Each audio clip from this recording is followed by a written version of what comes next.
Hello and welcome back to another session of Therapy and Panels.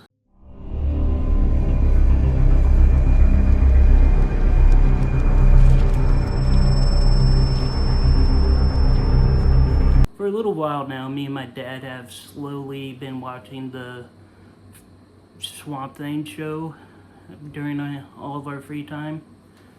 And while I haven't gotten through the entire show yet, so far I've really enjoyed it, and it's kind of a shame that it got canceled the way it did.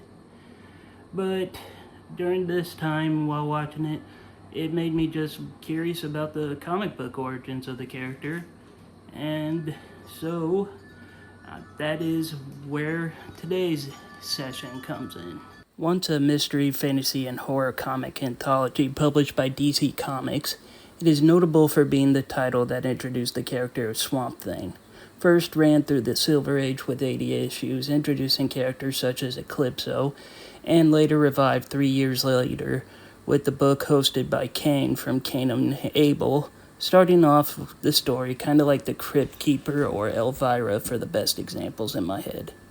The Swamp Thing first appeared in The House of Secrets in a standalone horror story set in the early 20th century and was written by Len Wein and drawn by Bernie Wrightson.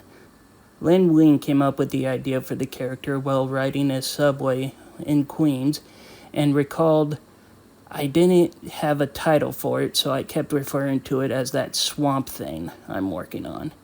And that's how the name came to be. Bernie Wrightson designed the character's visual image using a rough sketch by Wayne as a guideline. Now with all that underway, how about we kick into The House of Secrets number 92 and see the origins of the Swamp Thing. I really love this cover. It gives off that old school horror movie poster feel, and the artwork looks like it was made with chalk or pastels. It's insane. We begin the story with Cain and Abel in a graveyard searching for something called a snipe, which is said to help gain some courage, I guess. But while they're searching off for it, we're told to turn the page to begin the true story. The true story begins with this strange moss-like creature walking through the forest until it sees a house across the way. As the creature stares at the house, we go inside to see a newly married couple named Damien and Linda Ridge toasting to 6 months together. Things apparently aren't going well already, though, as Linda has unable to stop thinking about her old flame, Alex Olsen. Oof, marriage already going downhill that quick, huh? Hopefully he signed a prenup. We get a flashback showing how much in love Alex and Linda were. Even during one of their anniversaries, she gave him a gift of a golden bracelet, which he promises to never remove for as long as he lives. And how he and Damien used to work together in a lab until an unfortunate accident took Alex's life. As the night goes on, the mysterious creature moves towards the house, while Linda clearly isn't into what Damien has to say or do. Through Damien's thoughts, it is revealed how he was always jealous at Alex for marrying Linda, and he was clearly in love with her, and was the one who caused the explosion and even buried Alex's body in the swamps. Fearing that Linda will soon learn the truth, he attempts to kill her by injecting poison through a hypodermic needle. The mysterious creature makes it to the window just as Damien is about to do this, and he breaks through the room and kills Damien. And as it tries to slowly calm down Linda, in fear of the creature, she starts screaming. The monster, saddened to see the young girl in such a fright, decides to leave to be alone in the swamps, staring at a golden bracelet it has on its wrist. And with that is the origins of the Swamp Thing character. Why did I do the full story this time? Well, this doesn't fill out the entire book.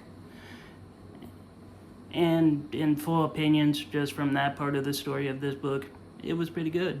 There are more stories told by Abel throughout this book, but this is being known as the story that brought out Swamp Thing, and it's one of the best known things from this series. I decided we would just concentrate more on that.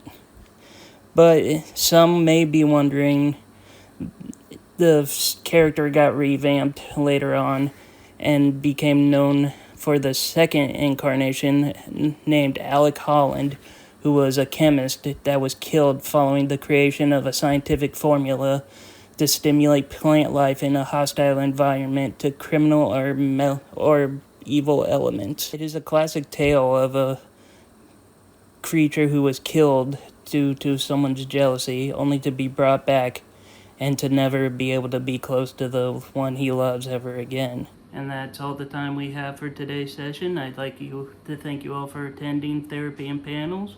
If you liked the video, please leave a like, comment, and subscribe. And as always, I'm the Super Guru, signing off.